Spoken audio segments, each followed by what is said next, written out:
And a good evening to you, Shore Conference football fans, watching on the Shore Sports Network. Thanks for joining us for another week, talking Shore Conference football alongside Ed Sarluck, Steve Meyer, and Tom Tremblay taking care of the technical side today. And we're back on the Varsity Link Coach's Corner. Kevin Williams, I know conspicuous by his absence. Kevin on IR for a little bit, but we hope to have him back this week. The coach and I will take it this week. A lot to get to. A busy week one in Shore Conference football. We'll look ahead to week two that has a bunch of good games. And we'll also talk Barnegat Bengals football here. We'll have head coach Paul Covian and senior Kean Paul on with us in just a little bit. But for now, I'll introduce my partner, the coach, Ed Sarluck. Ed, hey, how we Bob. doing? Tough opening week for a lot of short teams, a lot of close games right down to the wire, a couple of last-minute wins for some teams, which we'll get to. The big stunner, although, was up at Rutgers on Sunday night, an 8 p.m. start up there in, what did they call that now? The Battle of what? Rumble at the Rumble on the Raritan, excuse me. Rumble at the Raritan. After the big storm had canceled some games up there and moved things around, but Rumson and Wall did get a chance to play up there, and not a happy night, not a happy ride home for the previous number one school, Wall. No, definitely not. And like you said, week one, we had some upsets, a lot of games coming down to the wire, a lot of dramatic games. You know, the first two games I went to both came down in the to the final minute. So there's definitely some excitement there, but the number one headline, the lead story, was the Wall-Rumson game. Number one Wall versus number 4 Rumson at the time, up at Rutgers University Sunday night. Wall coming in a 20-game Shore Conference winning streak. Hadn't lost a game against the Shore opponent since October 12th of 2018, and that was that Long Branch team that won the second of back-to-back sectional titles. And it was no contest. Rumson 35-0, a blowout victory. There was a running clock midway through the third quarter. Certainly a result that none of us saw coming. If for Rumson to win that game, not surprising. This is Rumson. But Wall, with 17 starters back, to have virtually no offense, to get run on like they did. They gave almost as many points as they did all of last season. And now Wall banged up, had a lot of injuries, lost a player, Colin Riley, during the game. You could tell Charlie Sasso was the reigning Shore Sports Network Defensive Player of the Year and the State Defensive Player of the Year. State Defensive Player of the Year. What you could tell, he was not at 100%. They had some other players who hadn't practiced all week. Still not. Rumson won that game. Rumson took it to them because of what they did. And it was a stunner. I was there, so I'll get into my impressions of that. But I know you watched a lot of it on the live stream. And what were your impressions from that one? Well, whenever you have Jerry Schulte as a defensive coach, who I think is one of the best in the Shore, if not the state. He's proven that by championship after championship in the state tournament. But when you have him being able to prepare for the what turned out to be almost a year and a half to prepare for this first game, but definitely since the summer. His prep was right on. He had them completely off balance.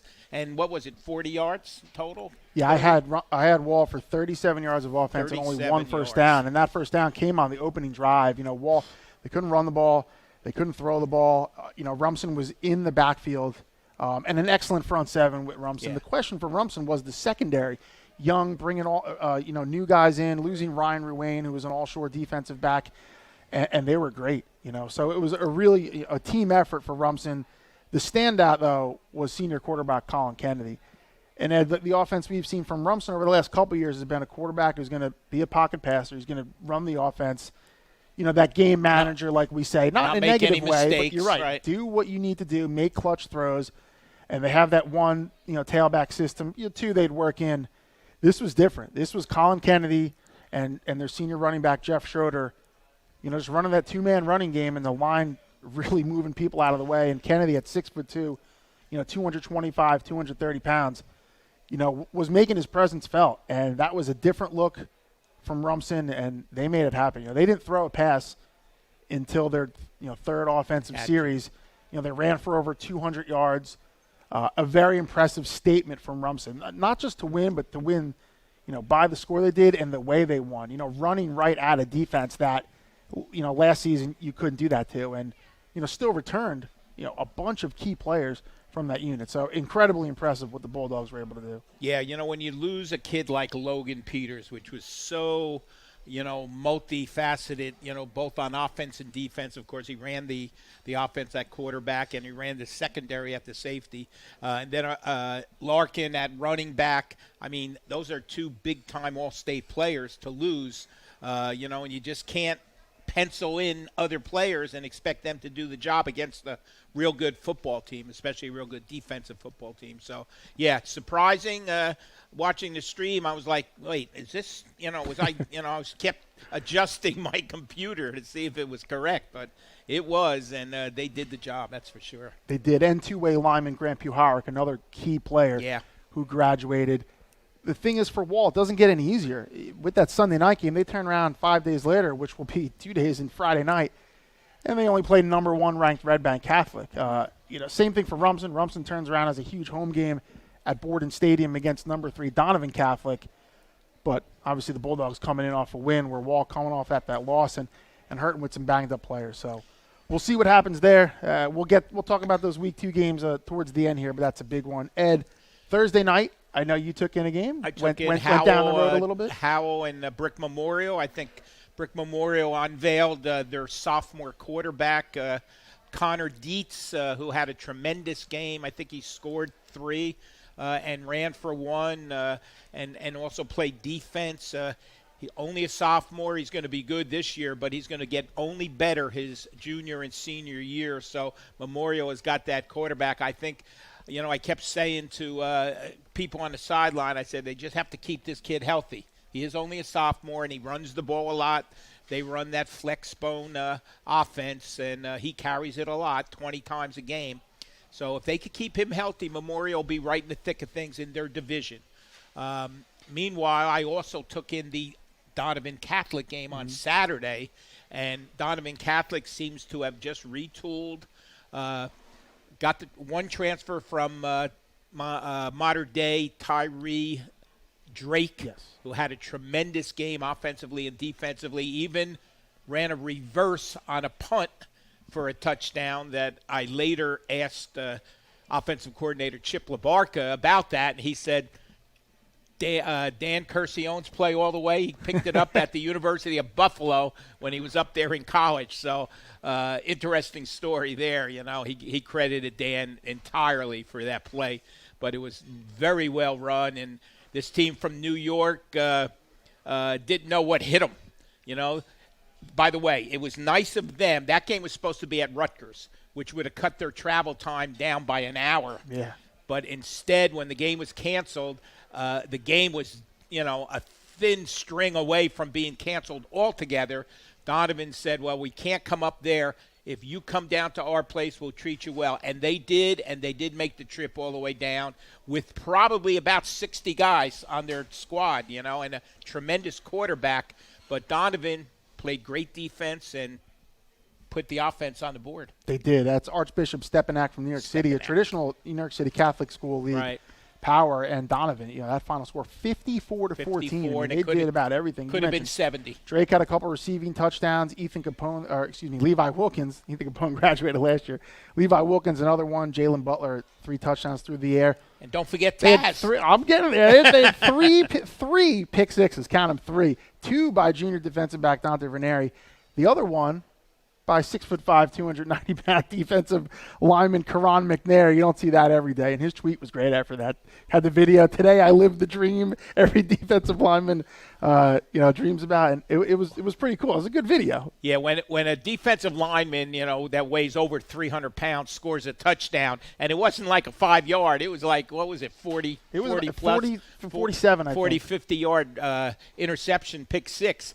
Whenever it's somebody like that, it's usually a deflected pass, and that's what this was. Yeah. Somebody deflected it right into his arms, and those 100-yard sprints that you do in preseason created that touchdown. If you're him, I imagine you just don't trip. Just don't trip. Otherwise, you'll never let that Don't trip and don't look back. You'll never live that one down. Elsewhere, a game I was at Thursday night, Middletown South, a come-from-behind 15-12 win over Manasquan. A game between 2 top 10 teams, Middletown South 7, Manasquan 10, Tom Shork with a late touchdown run. And then on Friday, I don't know what it was. I was at the dramatic games. Colts Neck 28-21 over Tom's River North. How about this for a drive? 7 minutes and 50 seconds. Took off the clock. 14 plays, 77 yards to punch in the go-ahead touchdown for Colts Neck and that big offensive line. 13 straight running plays, Ed, and then, of course, load the backfield up, go play action, and throw the winning touchdown. And Colts Neck, that's the formula. Really big up front. A very experienced quarterback, 4-year starter, Tommy Fallon. They're going to play to that in their defense, and that's exactly what they did. And another interesting game by two evenly matched teams, both expected to do well. Freehold and Jackson Memorial, a 20-19 victory for Freehold. Dave Ellis, picks up the big victory. A lot of people have picked Freehold to win that division up there where they're in. And excuse me, but I still don't know where the divisions are. I don't know who's playing and where. It's going to take me the whole season to figure that out. But, yeah, nice, victory for Freehold over Jackson. Jackson, sort of the unknown. They play out there, away from everybody, every other shore school, and nobody really gets to see them in scrimmages and so on. But, big win for Freehold there. Right, Kamor Gill, he steps in at quarterback after the great success of Shaquem Schuler and, of course, before him, Ashante Worthy. Gill had 134 yards rushing and a touchdown, caught a 45-yard touchdown pass, threw for 80 yards, and had the game-clinching interception. So all in a day's work for the Swiss Army knives over there at Freehold. Some other interesting results. How about Matawan coming back, 28-27 win over Ocean. Dennis Bonagur, quarterback, 320 yards, career high, passing 4 touchdowns, 3 of those in the fourth quarter. So some clutch play there from the Huskies quarterback, and a nice win for Jay Graber and his team. And the home of the Indians, always tough to go into the Indian field, the home field there, and play and win and play well. Brick did that with a big come-from-behind win, 21-14 Brick, which sets up their big game Friday night against Lacey, where Lou Versillo is looking for win number 300. Big night in Lacey, so if you got a chance and if you're looking for a game to go to, that could be the one. That is a big one. And obviously for Lacey opening their season, and of course, if you're Brick, there's a lot of respect there, but you don't want to, if you're Brick, you don't want to be the one to give up 300 to Coach Versillo. So that'll be on the Dragons' minds. A couple other games to get to. I thought an impressive win for Point Borough, which is an experienced team running the flex bone. Charlie Vital, 3-year starter quarterback, had a big game, 34-20 win over Shore Regional, which can end up being a very important game in that division when we look back on it. Holmdel with a shutout over St. Joseph by the Sea of Staten Island. That was 28-0. Asbury Park, a really impressive 30-19 win over Red Bank Regional. And as you mentioned, the was that on the blue turf? They don't.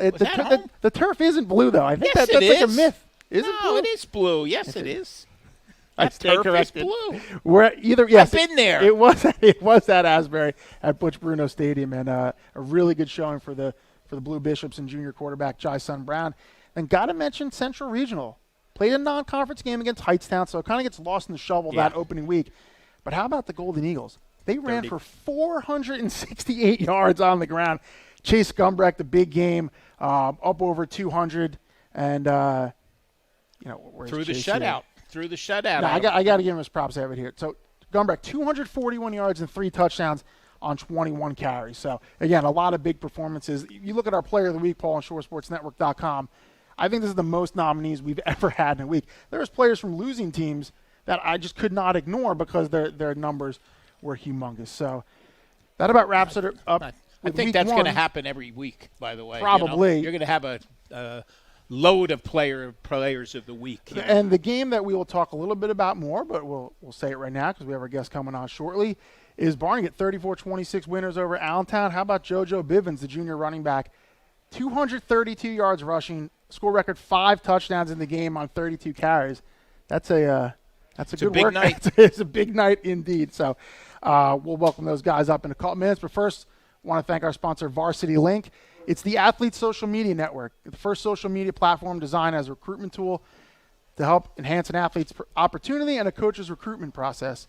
Varsity Link also allows friends, family, and the football community a chance to be part of the action, and athletes and coaches to post and interact. So to join the community, Visit them at varsitylink.com or download the Varsity Link app on the App Store or the Google Play Store.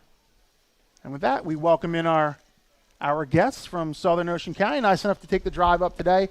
That's Barnegat first-year head coach Paul Covian and his two-way senior starter, Kean Paul. So, guys, first of all, thanks for joining us. I know I talked to Paul yesterday. Didn't know what to expect, but nice casual atmosphere. We'll talk some Barnegat Bengals football. So I know Coach is going to take the lead, but have to say congratulations. First career win. Thank you. Coming in week 1. So you didn't have to wait for it at all, which is pretty good. It was a good feeling. Yeah, we were going to have Lou Versillo on, Yeah. to show you, the black and white of it. Lou going for his 300th this week, and you pick up your first. But, Paul, again, from me also, congratulations. Love to see those defensive coaches get head jobs and do the job as you did last week. You did it the hard way. Coached eighth grade football, right? Yes, sir. Middle school, then went to the freshman team, Yep. then went to an assistant under Rob Davis at Barnegat, and then, in 2 weeks or 3 weeks, from what I heard, you were named the head coach when Robbie Davis decided to step down. Yes. Experience, right? It was. I started at the middle school, 2 years, was granted the opportunity to move up to the high school where I became the freshman head football coach for 3 years. Was promoted to be the linebacker coach on the varsity staff under which was the defense coordinator, Kevin Smith, at the time. And then I became the defensive coordinator when Kevin stepped down to spend some more time with his family. And then here we are in year 13, and I'm now the head football coach at Barnegat football. It's pretty exciting. One more for me, Bob, first. Give me the difference between you and Rob Davis. Oh, man. On the field, coaching-wise. I feel like He's not, and by the way, he's not listening. No, so he's don't worry. 100% listening right now. I try to keep as composed as I can and be calm. Whereas if anyone knows Rob, he's a high-energy guy and he can't help himself. He's so locked into the game. If you saw him on a sideline and me, I would say that's the biggest difference. Now tell me that you do not wear Hawaiian shirts. I will never wear a Hawaiian shirt. That's his signature move. Yes, He'd actually be mad if I did wear the Hawaiian shirt. Fair enough, though. Fair enough at that point. Paul, it's got to be really rewarding to, put in your time at one program.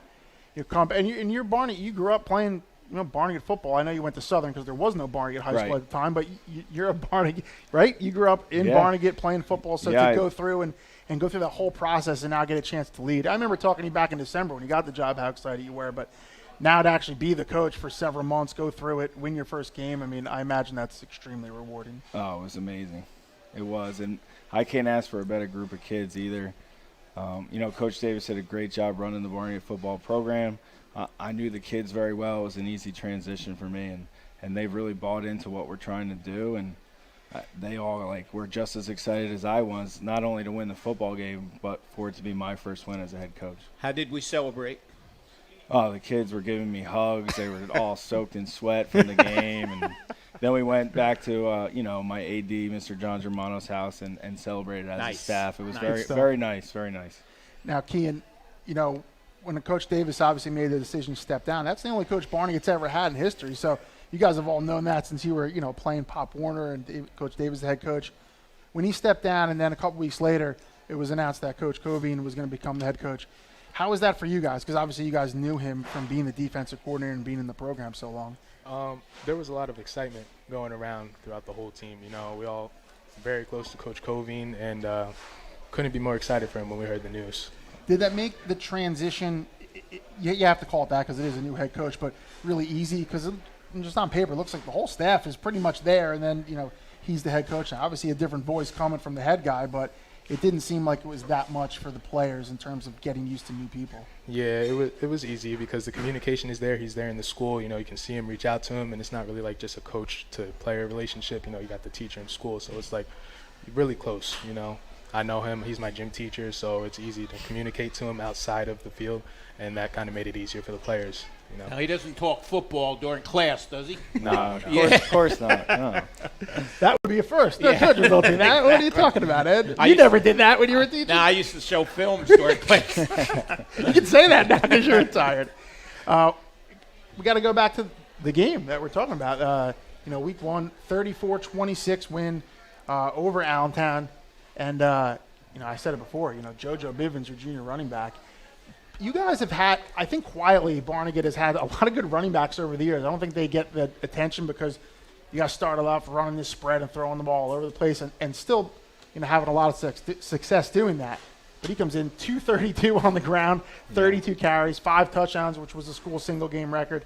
Just how about that game and his performance and just the whole running game in general, Paul? I can't be more excited because I'm a defensive-minded guy. So if we're running the football well, that means the clock's running, and that's less possessions that I need to defend. So I was very excited. JoJo, I knew the ability was there. It was a matter of time until he got the opportunity to be the featured back and showcase what he can do. And we returned 3 starters on the line. Like, our offensive line obviously played very well as well, and it all meshed, and he had quite the night. And Kean, too. I mean, you're up front playing a little tight end, wide receiver, but, the game he had like that, running the ball, as an offense, when you're giving one guy the ball and he's just ripping off chunk yardage and the other team can't stop him, that's got to be a huge confidence builder for everybody, huh? Yeah, it couldn't be, just so happy to see him, get out there and really do what I know he was capable of doing this whole time. Yeah, is that something you could see? I mean, even last year, I remember he would get some carries and you could see that potential there, but during the preseason, you guys are around him every day and your teammates, could you see maybe he had that capability, he could have some games like that in him? Yeah, I always knew it. You could see it just in the practices, the way he cuts, handles the ball and everything. It was always there. Wide receiver / tight end. Mm-hmm. How often do you move down inside? Here and there when we're trying to go heavy, get JoJo the ball through the middle, I'll come in. I would imagine the other night a lot of times in there because you were running it very successfully. Yes. Did you have any catches? Yeah, I did. I had 3. 3 catches. Yep. Okay, we got to talk to that quarterback. Okay, he's got a head coach. He's got to put it up a little bit more. Okay, yeah. There's going to come a time where he's going to have to put it up more. Yep, there will be. Look, I believe it's 3 for 3 catches, 15 yards. Just move those chains, right? Exactly. That's right. Get that the tight end over the middle. Efficiency. It's quarterback's best friend, that tight end. Also, your quarterback, Kurt Bonin, like we were just talking about before off the air came on, like a quiet 70 yards rush and just that complimentary, rushing person. Is that a key element? And obviously he's got that ability of people are keying on JoJo. He can turn around and tuck the ball and kind of give defenses something else to think about. Yeah, Kurt's like the unsung hero of the game offensively. Like everyone's talking about the monster night JoJo had. Kurt still had 71 yards rushing. He's one of those kids that's paid his dues in the program, and now that he's a senior, he's embraced the new offense that Coach K. Smith has put in place, and he's running the show. He's demanding the huddle. He's managing the game well, and he's sneaky slippery. Coach, when did you decide that Kurt was going to be your starting quarterback? Well, as a new head coach, one of the things I preached across the board was to compete every day. You have your returning starters, and I'm sure they have expectations, but you got to set the tone and say, if you want to play, you got to go out and compete. You got to do it at practice. Naturally, we had our camp. We went through 7-on-7s. And we had our 2 scrimmages, and Kurt was the guy. I mean, he just executed the offense. He stepped up. He understood the play calling. The team really embraced him as the leader, and he was it. Yeah, as the head man, you always like when the job makes the job a lot easier when somebody really steps up and says, "I want to be the quarterback," and he does become it. Yes, it was. Yeah. Forgive us if we're kind of making comparisons, but it's hard to do when Rob was there for 15 years. But I think and you could probably say this about any football team, but when Barney has had its best years, yeah, you're good offensively, but it had the defense to go with it. And you being a defensive coordinator, and now Rob was an offensive coach. I remember early on he was like the mad scientist devising all these spread things. For you, I know you said you want to run the ball and play defense. I mean, is that kind of your own stamp when it comes to X's and O's, the way Barnegat football is going to look? Yes. Ideally, I want to play tough defense and manage the clock, shrink the game down, move the chains, and do whatever it takes to get the win. If it takes us throwing the football to win a football game, I'll sign up for it. But ideally, if we can run the football, hit the quick game, move the chains, control the clock, and play tough defense, that would be a perfect world for me. Kean Manchester coming up. Yes. Give me a little quick scouting report. Scouting report. It's going to be a good matchup. You know, they have athletes on the outside and inside, so there's going to be good matchups all across the board. Won their first game also last week. Yep. Mm-hmm. The division in general. I remember when we did our opening show last week, and we were kind of going through and previewing every division. The theme kept becoming, well, this division's pretty competitive, and I think the Patriot division, maybe more than any division, kind of shows that. You start off, you had Asbury Park went out and beat Red Bank Regional in week 1. You guys are coming off a win. Jackson Liberty's coming off a win. Manchester's coming off a win. Point Borough, an impressive win over Shore Regional. Shore Regional's the only team that didn't win because they played Point Borough. I mean, when you first saw the alignment, what did you think in terms of the competitive balance week in, week out? I immediately thought it was up for grabs. That's a competitive division. I mean, you mentioned a bunch of teams. Borough's tough as nails. I mean, they return a lot of guys. They're a system team. They're going to be very good at what they do. Coach Kaz, you can never count him out. Shore Regional is always competitive. Asbury Park has a ton of pieces back. And the way Manchester played last year with Coach Wilkinson, they're a tough team, man. This matchup we have coming up Friday night is for real. We've been asking a lot of the head coaches when they come on the show and when we talk to them about, do you like the setup this year? Do you like the division, 6 games, then the pod system, and then the states? Do you like that whole setup, the way it's set up? I'm a pretty easygoing guy. I see both sides of the story. I don't mind pod play. At the end of the day, they're going to try their best to match you up with teams that you'll have an opportunity to beat before you hit the state playoffs.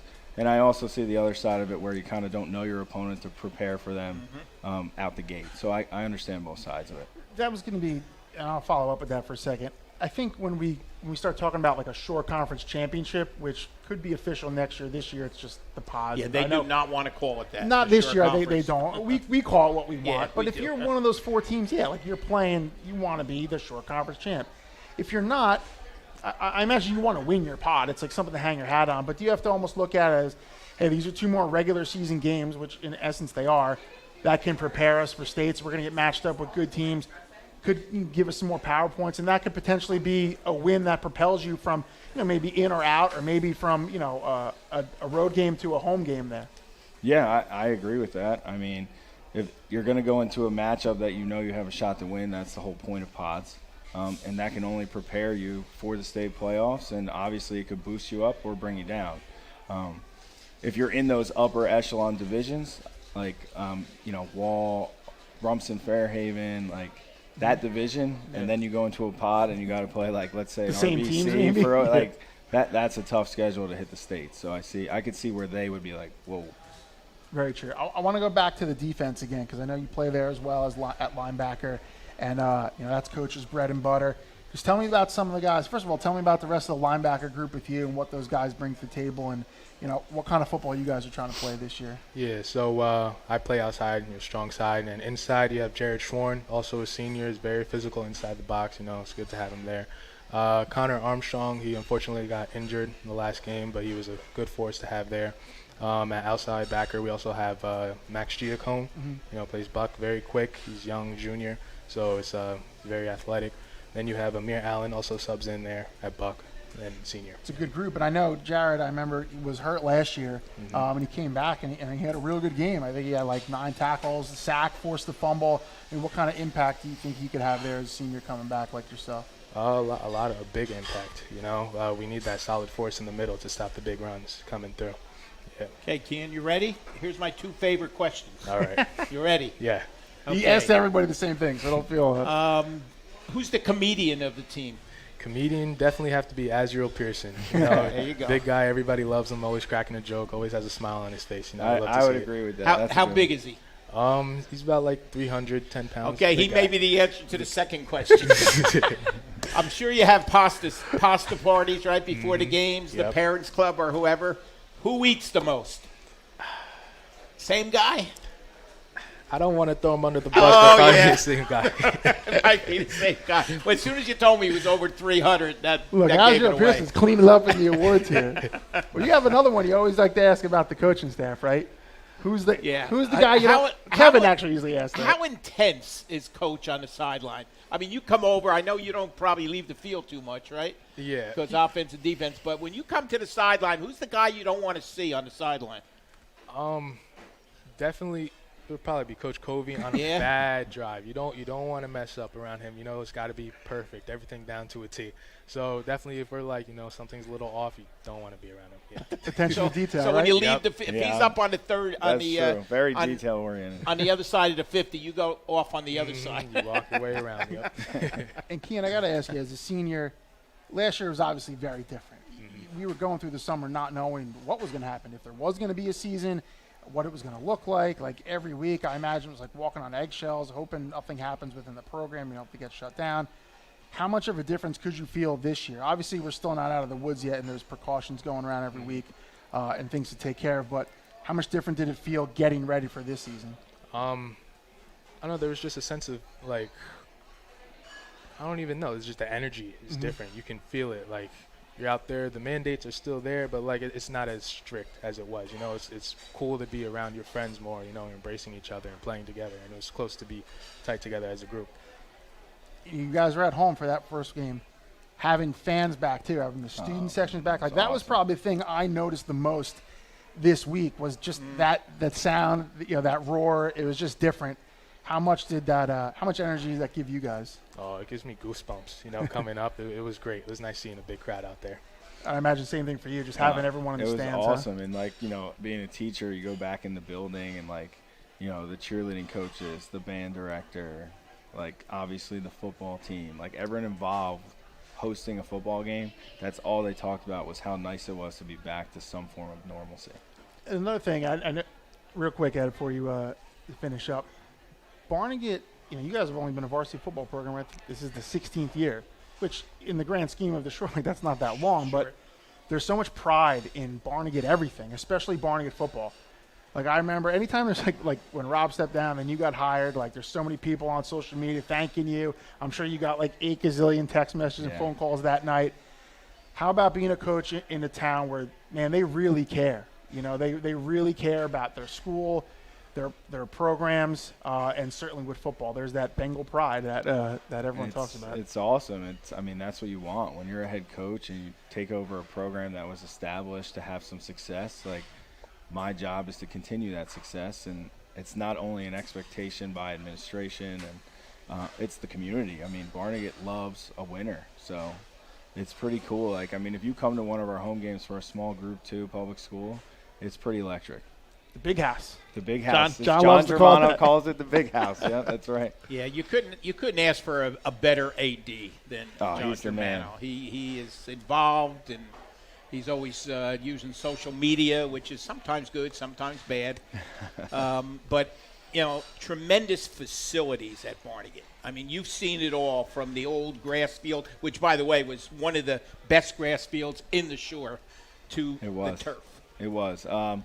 Yeah, I mean, I can't ask for a better AD, admin team, Dr. Latwis. Everyone was so supportive for me as I've taken over as the head football coach, and our facilities are top-notch. The new turf field we have, obviously for all our sports, but where we hold our football games. We have a new weight room that's being implemented shortly that's going to be top-notch. So it's very exciting for our athletes at Barnegat. Certainly, and it's an exciting start, and I know you guys have a lot more work to do, and I know you turned the page already from Middletown and on to Manchester, as any good coach would do, especially on a Wednesday. You better have turned the page by then. But my wife taught in Barnegat for about 40 years. Okay. Mainly at the Dunphy School, and she kept waiting for Coach Davis to ask her to be a part of the football team, maybe an assistant. She goes, "I learned a little something off my husband. Can I be an assistant?" So you need her number? Oh, the coach. Great to have you. Great to have you. Absolutely, guys. Thank you so much for coming down tonight and talking some Barnegat football with us. And I know we'll be talking about you guys a lot more this season. Like you said, competitive division. I'm sure this one's probably going to come down to the wire. So Head coach Paul Covine, senior Kean Paul. Guys, thank you so much for joining us. Thank you for having us. We'll talk to you down the road. All right. All right. Once again, want to thank our sponsor, Varsity Link, on the Varsity Link Coaches Corner. It's the Athlete Social Media Network, the first social media platform designed as a recruitment tool to help enhance an athlete's opportunity and a coach's recruitment process. Varsity Link also allows friends, family, and the football community the chance to be a part of the action as athletes and coaches post and interact. So to join the community, visit www.varsitylink.com or download the Varsity Link app on the Apple App Store or the Google Play Store. So, good talking Barnegat football. Oh, he was great. And if, we talked to him prior, and he said he was a little nervous. He's never really done this. Nothing to be nervous First-year about head with us. coach. Nah, I think we made him relaxed and did a tremendous job. Okay, Mr. Batters. As Coach Belichick would say, we're on to Cincinnati now. Yeah. So. Got a couple things I want to go over with you.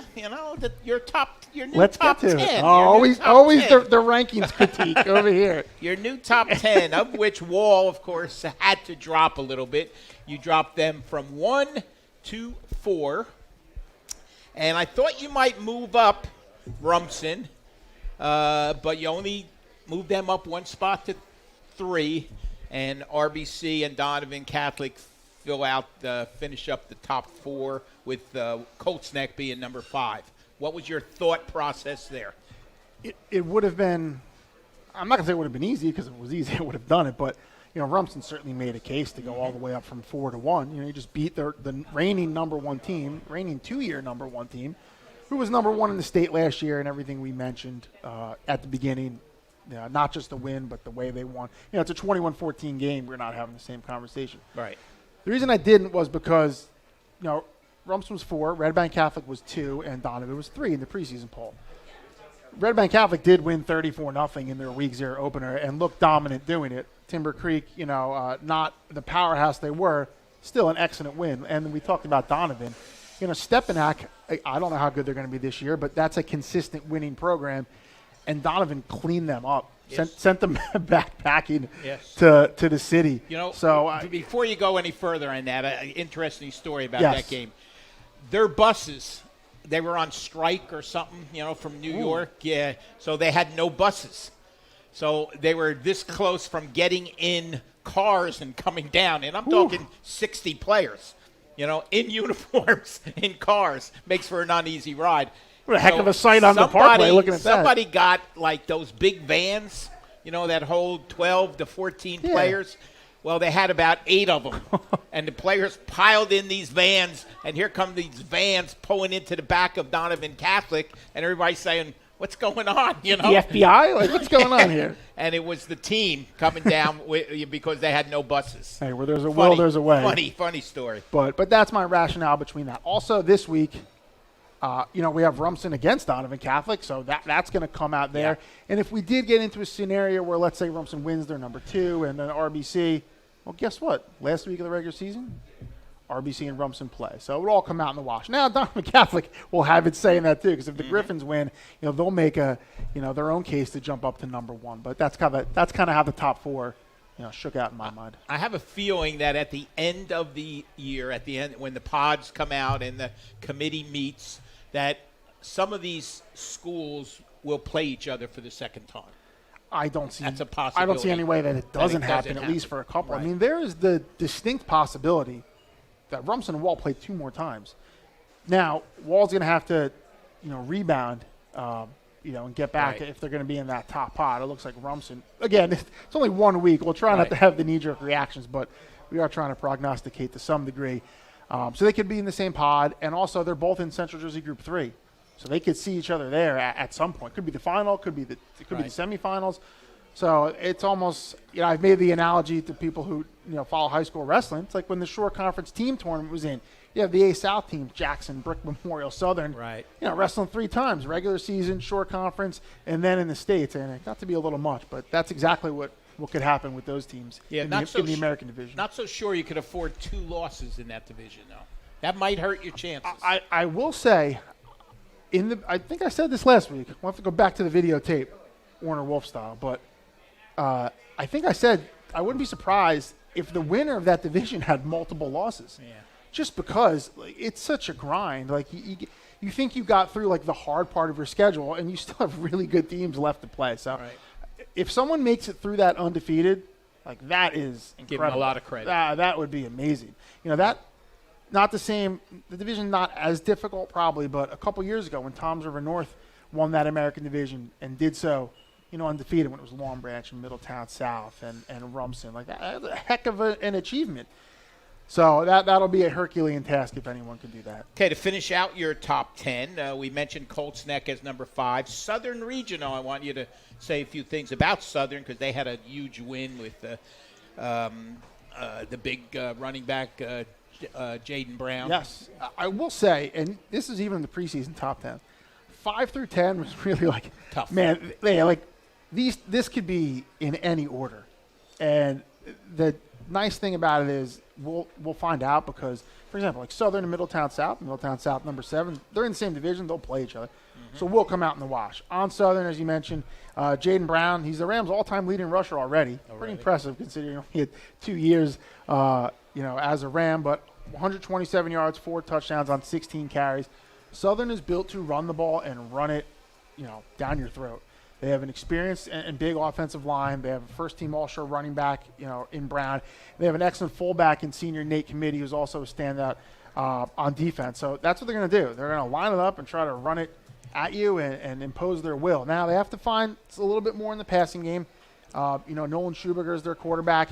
You only have to throw 3 passes in the game against Toms River, so you don't take anything away from that in terms of, what they have offensively pass it. There's going to come a time, and it might be this week against Jackson, which is he has to throw. Yeah, traditionally strong against the run. They did give up 100 yards last week to Frio quarterback Kamor Gill, but it wouldn't be inconceivable to see Jackson stingy and Southern have to take to the air and try to open it up a bit. Okay, we mentioned Middletown South. They come in at number 7, Freehold number 8, Manasquan number 10. Those teams all played a game last week.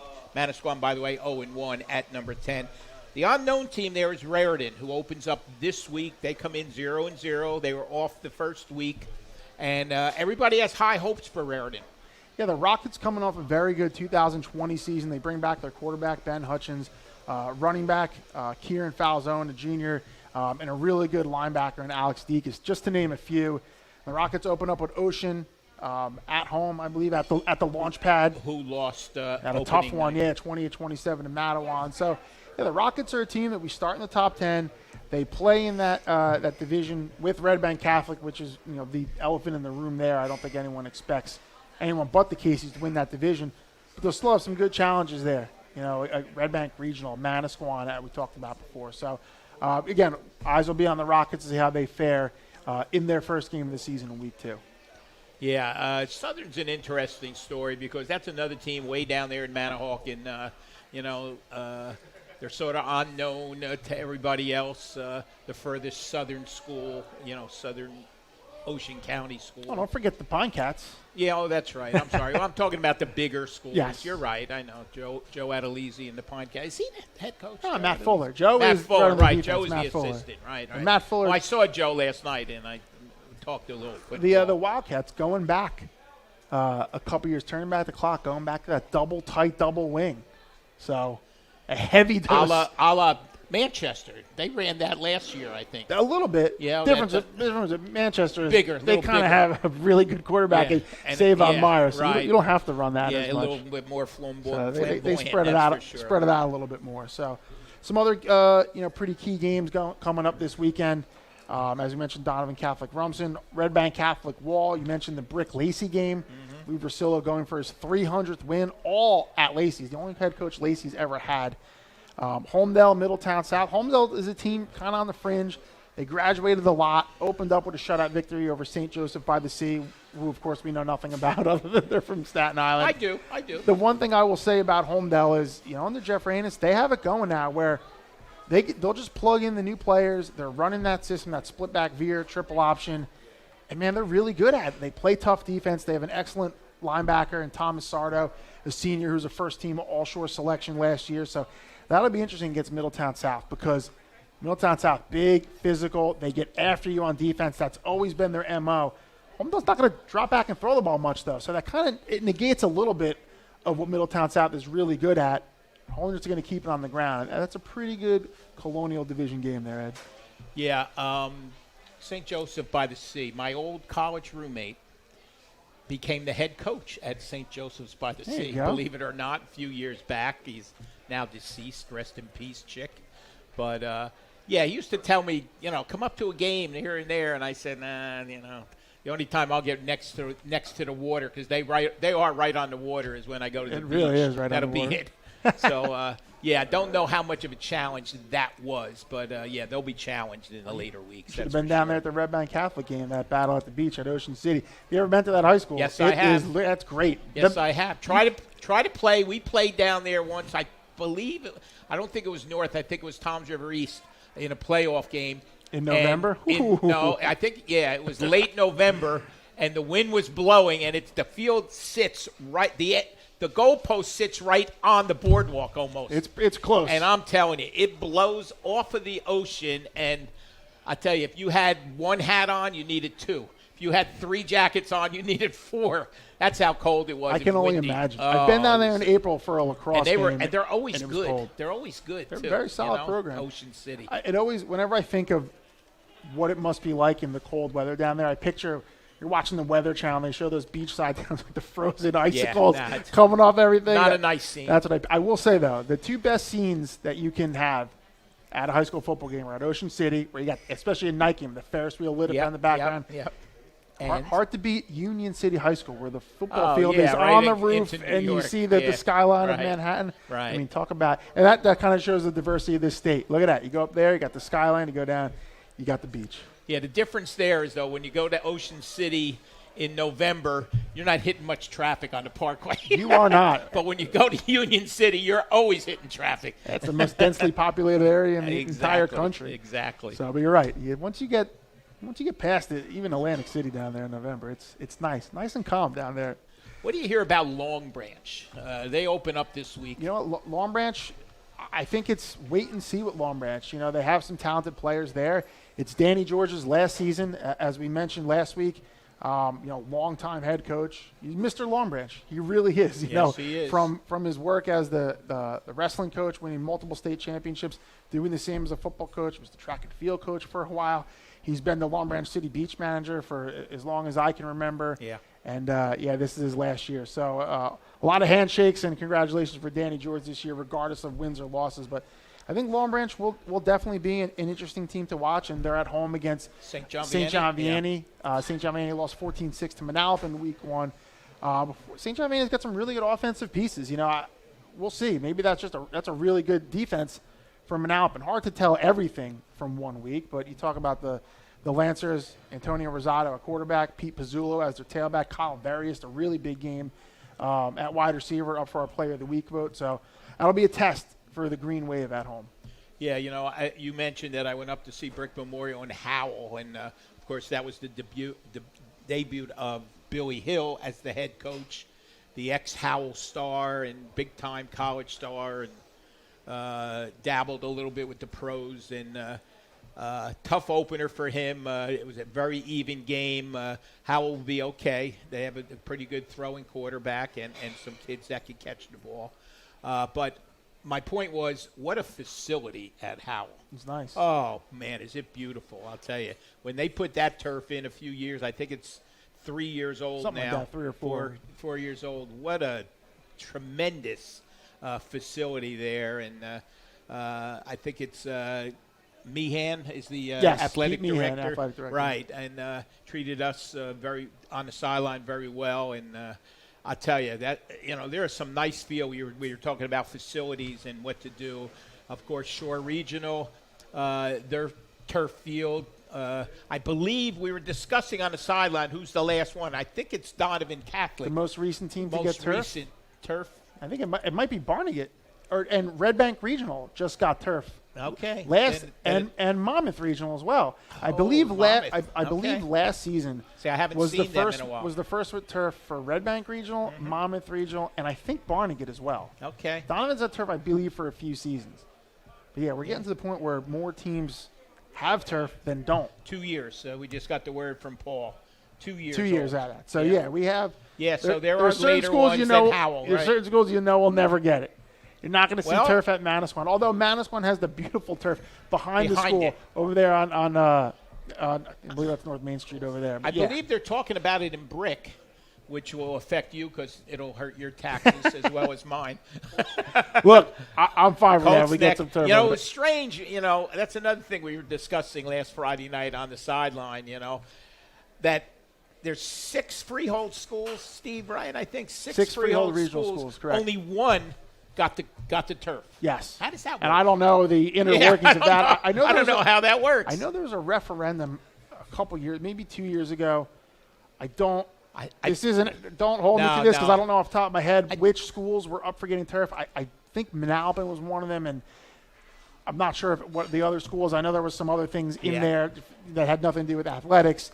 Didn't pass, so that's. I mean, a lot of times parents get involved. Parents clubs get involved. I know they did at Lacey, and Lacey finally got lights and the press box and the new press box. I believe that Lou put that up himself. It's an 8-story press box. With his parent club money. But anyway, you know, and at Freehold Borough and Colts Neck don't even have lights. Nah, they're Saturday let alone only. turf. They don't even have lights, so they play those Saturday afternoon games. Some schools would rather play on Saturday, though. Yeah, I guess. Go talk to the Manasquan faithful at Friday night games at home. It's not happening. So, a few other teams making their season.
Now, there and back with the limo, and you know, hey, that's, you know, I'm not going to put the butcher block on the spot, but that's worth a lot of money. That is a heck, as far that is as a heck of a prize. giveaway. That's very nice of those guys up there at the. Of course, they're ex-football fans, you know. Absolutely. I mean, players.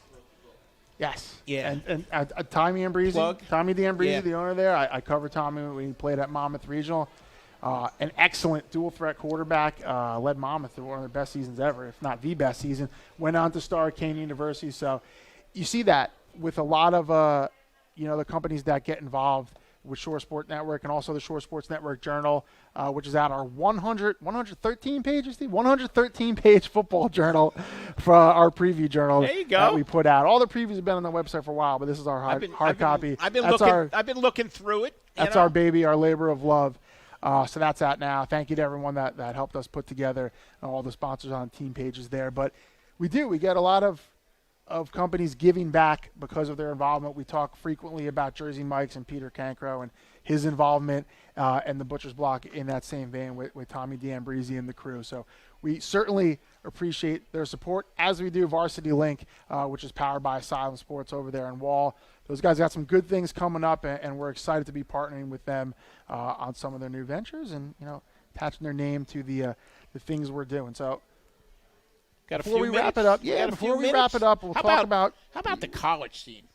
Tremendous college football last there weekend, has been. wasn't there? Before we get to that, there was some ridiculous games. I was driving home from Rutgers after the Wall Rumson game.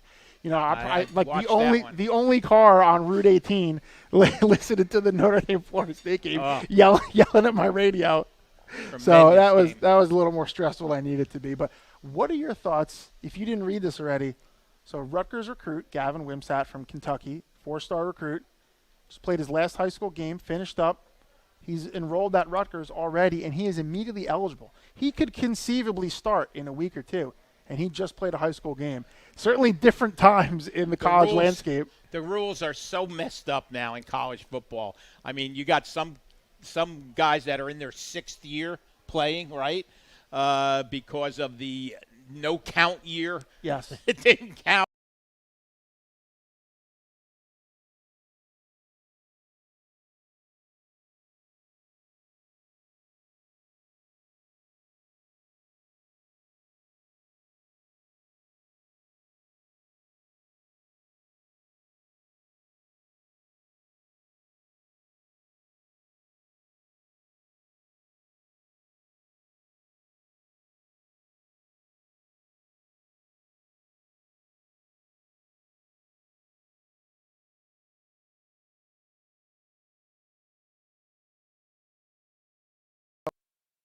Could potentially be a first, second-round pick in the draft.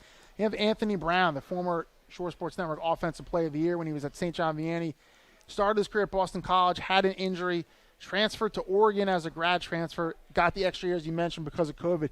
He's now the starting quarterback for the Ducks, and that's a Ducks team that could, they are contenders certainly to win the Pac-12 title. Could be a potential playoff team if he plays well. So a lot of eyes on Anthony Brown. You're leaving out Jasir. I'm getting there. I said we'll start with the quarterbacks. 100-yarder.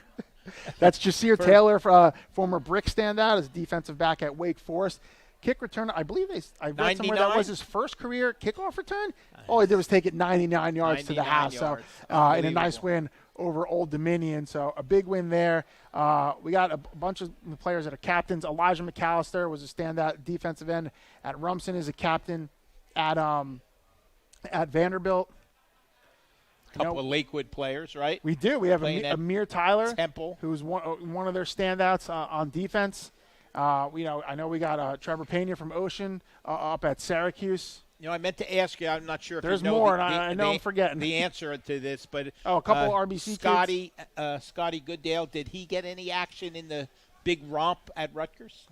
Did he even dress? Zach, you mean? I mean Zach. I don't think they put Scott in. Scotty didn't play, right? Scott Goodell. He was at wrestling practice. Zach Goodell just graduated from Thompson. Right. Scott Goodell, of course, longtime Jackson Moore wrestling Probably coach. Dressed at home. Now the right? head wrestling coach at Rutgers University does an outstanding job. We've said it before. People might not know.